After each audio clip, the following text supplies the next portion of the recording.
Bonsoir à tous, donc nous sommes en direct de Dream TV et donc nous sommes au bois. Donc c'est l'entreprise de Mathieu et Laurent. La dernière fois nous avons donc interviewé Laurent et là nous avons donc Mathieu. Comment tu vas? Ça va bien, enchanté. Ouais, la forme? La forme toujours. On a mis beaucoup de temps à te voir au téléphone parce que tu étais à Phuket, c'est ça? C'est ça. Ben, je voyage un petit peu dans le sud, c'est la Thaïlande, on en profite.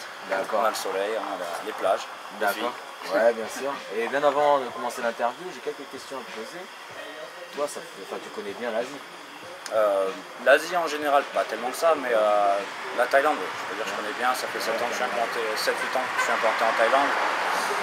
J'ai eu l'occasion quand même de voyager en Thaïlande, un peu dans tous les côtés de la Thaïlande, j'ai envie de te dire, de connaître un peu différentes cultures, de rencontrer différentes sortes de personnes. Et c'est pas pour rien que ça va faire 8 ans bientôt que je suis ici. C'est vraiment parce que le pays me plaît, l'endroit me plaît, les gens me plaisent, la culture me plaît. J'aime la Thaïlande.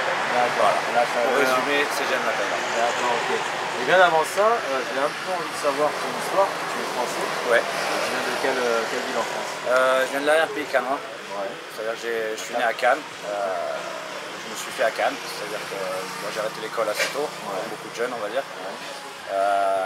J'ai commencé à faire des petits boulots à gauche, à droite, maçonnerie, enfin commencé par du début quoi, le début de la chaîne.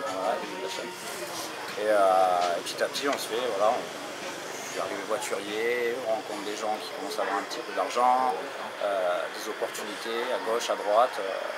J'ai jamais refusé une opportunité. C'est-à-dire que j'ai toujours foncé. C'est une éducation que j'ai eue. Ma mère m'a toujours dit, voilà, dès que tu as une opportunité, fonce, n'hésite pas, si ça te plaît, tu fonces. Donc de fil en aiguille, voilà, je me suis retrouvé en Pologne, en Angleterre, aux États-Unis. Toujours avec le même métier, voiturier? C'est parti de là, On va dire que c'est parti de là, c'est-à-dire que c'est un métier qui te fait rencontrer des gens qui pèsent énormément. Des stars. Voilà, des stars, des milliardaires, des millionnaires. Et j'ai toujours eu cette envie de savoir comment ces gens-là sont arrivés ici. Donc la première chose que j'ai appris évidemment c'était l'anglais, pour pouvoir communiquer avec ces personnes-là. Parce que l'anglais c'est vraiment la base, c'est la base du business si tu veux si tu veux voyager déjà. Rien que pour toi-même c'est déjà une ouverture d'esprit énorme, surtout de pouvoir parler aux gens. Et puis de fil en aiguille, voilà, le contact s'est bien fait à chaque fois. Il y a toujours eu des bons retours, les gens toujours heureux. Je connaissais bien ma région, donc à chaque fois je les emmenais promener à gauche à droite, je leur indiquais les petits plans. Voilà, j'avais un petit service conciergerie derrière, un petit service assistance derrière, qu'ils ont bien aimé, et de fil en aiguille, voilà. C'était ton entreprise? C'était mon entreprise. Enfin, j'ai commencé à travailler, bien sûr, j'avais pas encore les moyens d'avoir ma propre entreprise. Et de fil en aiguille, voilà, on achète une voiture, deux voitures, trois voitures.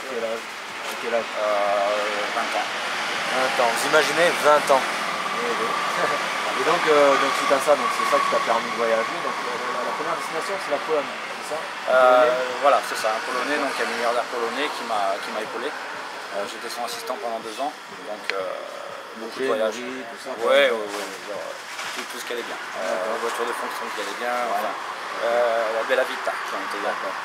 Et donc voilà, de fil en aiguille, on voyage à gauche, à droite, on rencontre encore d'autres personnes. Et puis un jour, j'ai eu envie de changer, même si j'étais bien, j'aime changer tout le temps. Donc je lui ai dit, du jour au lendemain, je lui ai dit, écoute, voilà, j'ai envie de repartir dans mon ancien travail. Il m'a dit, non, écoute Mathieu, peut-être une proposition pour toi, va ouvrir ma franchise en Thaïlande. Donc je suis venu ici. Tu ne connaissais pas? Du tout, jamais venu en Thaïlande. Tu t'es dit oui, et t'avais quel âge? J'avais 23 ans. Quelle ambition? Pas d'ambition, c'est juste prendre des opportunités, c'est l'envie, c'est envie de voyager, envie de découvrir. On est jeune, il faut en profiter, c'est pas à 50 ans que je ferai tout ça, donc c'est vraiment maintenant qu'il faut le faire. Et voilà, de fil en aiguille, on se retrouve à Bangkok, en train d'ouvrir une multinationale à Bangkok. C'est-à-dire que c'était une grosse boîte, et j'ai ouvert la franchise thaïlandaise. Il y avait déjà 55 pays dans le monde ouverts, et je me suis occupé de développer la Thaïlande. Donc là, c'est dans l'esprit commercial, c'est ça? C'est ça, commercial, système pyramidal, enfin c'était vraiment pyramidal, totalement différent de ce que j'avais fait auparavant, mais bon, j'ai pris le challenge, ça a bien marché. Et puis voilà, après 7 ans de Bangkok. Tu as rencontré une copine? Non, plusieurs, j'ai envie de dire plusieurs. Plusieurs, ok. Le petit saligo. Ok, plusieurs, ouais. Et après Bangkok, tu as rencontré d'autres gens, d'autres Français qui sont implantés ici? Ouais, il y a un très gros réseau français à Bangkok, une très grosse entraide entre les Français à Bangkok. Combien de pourcentage de Français? Oh, j'en ai aucune idée. Mais de ce que je connais, par rapport à moi, je parlais plus français que thaï ou anglais quand je sortais sur Bangkok, c'était sûr. Une très grosse entraide, des gens super. Et de fil en aiguille, on connaît plus de monde, un peu comme chez moi, quoi. Je veux dire, on se refait, on part de la base et on remonte. Et des opportunités qui tombent à gauche, à droite, des propositions. Qu'on montre aux gens qu'on a envie, de toute façon, les propositions, ça peut tout faire. Toujours voiturier? Non, t'as fait autre Non, chose. du tout. Non. J'étais dans cette boîte de la cosmétique et parfum. Voilà, donc dans les cosmétiques et parfums totalement différents. Et puis un jour, voilà, au bout de 7 ans de Bangkok, 7 ans qui ont passé très vite, je me suis toujours dit que je ne pourrais jamais vivre dans une grande ville. C'était impossible pour moi d'imaginer vivre dans une grande ville. Bon, je suis quand même arrivé à Bangkok, une ville de 16 millions d'habitants, enfin je veux dire, c'est... 4 fois grand. Ça a été radical. C'est ça? 4 fois grand comme la France, c'est parti ici? À peu près. Non, Bangkok, ça doit faire, je crois que ça doit faire 5 ou 6 fois Paris, quelque chose comme ça. En surface. D'accord. Et après, donc, tu es descendu vers le sud? Voilà, donc au bout de 7 ans de Bangkok, un peu l'overdose, on va dire. L'overdose de tout. Ouais, les femmes, les boîtes. Voilà, les femmes, les boîtes, les sorties, le business, tout ça, envie de changement. J'ai revendu la boîte. Direction sud. J'ai atterri ici sur Krabi à Honang. Je suis descendu de l'avion, j'ai fait voilà, je veux rester ici. Ah ouais? Pourquoi? Parce que la diversité c'est pas la même, que c'est moins. Comment dire, il y a moins de people, il y a moins de. Déjà niveau pression, je veux dire, Bangkok c'est une mégalopole, c'est une fourmilière. T'as des gens, c'est en permanence, le trafic, les gens, enfin je veux dire, ça n'arrête pas, c'est à 200% tout le temps. Mais là en arrivant ici à Krabi, on voit les montagnes, la mer, les paysages de dingue. Et pareil, on rencontre des Français ici, les Français ça se passe bien, et je dis voilà, c'est bon, je veux rester ici. Donc on va chercher une affaire ici. Le fameux bateau. Le fameux bateau qu'on a restauré, qui a été fermé pendant 2 ans, on vient juste de réouvrir. Et puis ouais, finalement on est bien. Donc ici c'est un bar-restaurant. Bar-restaurant, on est en train aussi de travailler sur des soirées à thème. On met un maximum de filles aussi si on peut, parce qu'on n'est pas forcément dans le centre de Honang, de cette ville. Mais il y a quand même des gens qui ont envie de faire la fête, il y a des gens qui ont envie de s'amuser, et puis ils ne trouvent pas forcément leur bonheur sur le bord de mer. Le bord de mer où forcément ils vont devoir lâcher un gros billet parce que bon, ils vont payer le cadre, forcément, pas forcément bien manger. Enfin, il y a plein de petites choses qui font que bon, c'est une affaire qui peut marcher. Et tout à l'heure, j'ai fait un tour dans la cuisine. Je fais des repas gastronomiques Français et thaï. Français et thaï. Français et thaï. Et c'est un cuistot. On va pas dire que c'est un gastro. Ici, ce qu'on a envie de faire, c'est de la bonne bouffe. C'est les gens qui arrivent ici, ils ont envie de bien manger, pas trop cher. Ils se retrouvent avec du fromage. Voilà, si on veut manger un fromage, un cordon bleu, une escalope à la crème ou quelque chose comme ça, bien faite à la façon française, voilà, c'est la bonne adresse. Mais le peuple thaï, est-ce que vous pensez qu'ils vont aimer justement le menu français? Ils s'y font. Ils n'ont pas le choix ou... Non, c'est pas qu'ils n'ont pas le choix, c'est qu'ils goûtent et puis finalement on leur fait goûter et puis ils disent bon, finalement c'est pas trop mal, et puis ils regoûtent un autre plat après et puis ils disent c'est pas trop mal. Forcément il y a des plats qui ne plaisent pas à toutes les bouches. Je veux dire, c'est la Thaïlande, ils aiment beaucoup manger épicé. C'est assez varié aussi comme cuisine, mais c'est toujours très très épicé. Et c'est pour ça aussi qu'on a un menu, on a une carte thaï, on a aussi le menu thaï. Et vous avez embauché donc un cuistot thaï? Ouais, on a fait descendre de Bangkok. De Bangkok. Lui cuisine français et thaï. Français et thaï. Il a eu l'habitude, il travaille sur Sukhumvit, qui est une artère principale de Bangkok, très populaire pour les étrangers. Donc il a eu l'habitude, il a bossé de restaurant en resto, donc il a quand même ce... Et c'est toi qui es parti le chercher à Bangkok? Ouais. J'ai des contacts de Bangkok qui ont des restaurants qui m'ont dit voilà, j'ai quelqu'un pour toi. J'ai dit par contre je veux pas quelqu'un d'ici parce que je connais pas. Je sais comment travailler avec les gens de Bangkok. La Thaïlande c'est totalement différent du sud au nord.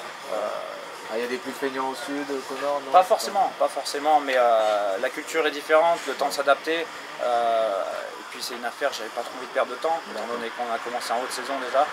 Donc je préférais commencer sûr, avec des basses scènes, et des personnes que je connaissais, je ne vais pas dire que je connaissais personnellement, mais que je savais qu'ils avaient l'habitude de travailler avec des étrangers, des pharangs comme on appelle ici. Sache que nous sommes des pharaons. Ouais, on l'a bien remarqué. N'est-ce pas le caméraman? Oui. Et donc, j'ai une petite question. Est-ce que pour des Français qui souhaitent s'installer en Thaïlande, est-ce que c'est vraiment difficile si on n'a pas un réseau français autour de nous ou le réseau thaï? Est-ce que c'est vraiment difficile? Je t'ai expliqué mon histoire. Oui, mais tout le monde n'a pas la même histoire. Mais j'avais aucun réseau. Je suis arrivé ici, je connaissais personne. Donc c'est la chance. Soit ça marche. C'est pas la chance, c'est l'envie. Ouais, déjà l'envie d'une part, et c'est aussi la communication.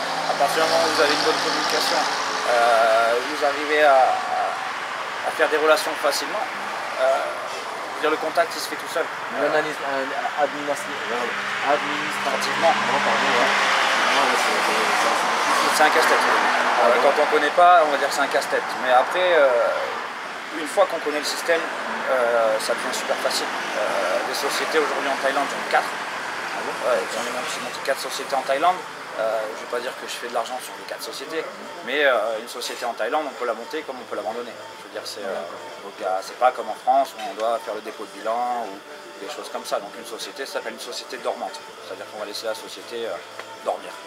Comme une association quoi. Voilà, pas de rentrée d'argent, pas de sortie d'argent, la société dort, donc on peut la laisser comme ça à vie. D'accord, mais toi tu as coupé vraiment les taux en France, tu n'as plus de banque en France, tu n'as plus de maison, tu n'as plus... Non, j'ai encore un compte en France que bon, je n'utilise pas du tout. Ouais. Mais sinon, non, j'ai une carte de sécurité sociale, enfin tout ce système-là. Et ici, niveau carte de sécurité sociale, comment tu fais ici? Une assurance. Une assurance, tu contactes ton assurance, tu veux faire des devis ici, tu les fais comparer, aligner au prix. Le mieux c'est de prendre une assurance française qui va t'assurer ici en cas de gros pépins. Mais bon, si c'est des petits pépins, en Thaïlande en général ça coûte pas cher. Si c'est pour une petite grippe ou quelque chose comme ça, pour acheter des médicaments, c'est vraiment peu cher. Mais la chose c'est, voilà, en cas de gros pépin, je sais pas, je me fais arracher une jambe, je me fais renverser par une voiture, j'ai quand même une sécurité rapatriement ou quelque chose comme ça qui va me permettre de me faire soigner en France. Ok. Et tu nous parlais de 4 entreprises que tu as montées. Donc ici, le bar, le restaurant. Ouais. Après, tu vas faire d'autres. J'ai un e-commerce. Sur internet. Vêtements. Ça va de la chaussure au t-shirt design. J'ai toujours cette société de parfum. Bonne shop. Voilà. Et toujours le big boss. Toujours, pas pour longtemps, là j'ai le temps de faire les papiers, je vais sûrement m'enlever très bientôt. Et j'ai une société aussi dans l'export de riz, coconut, enfin. D'accord, tu travailles avec les Français, avec tous les pays du monde. Il a beaucoup d'avenir quand même ce monsieur-là, et en tout cas les jeunes... C'est pas dit que tout allait marcher, hein. Oui. Marcher, mais forcément, mais bon, c'est un stand-by. Au moins il ose. Et bien en tout cas Mathieu, moi je vous souhaite une réussite par rapport à votre bar-restaurant. Merci. Nous avons déjà fait un petit tour tout à l'heure avec le caméraman, avec les photos. Et en attendant, je vous laisse regarder ces images. Donc ce reportage a été préparé par Sylvain et signé de Dream TV Monde. Je vous laisse. Avec plaisir. Ouais. Merci beaucoup, puis je vous dis à une prochaine. Avec grand plaisir. Donc là on va faire une...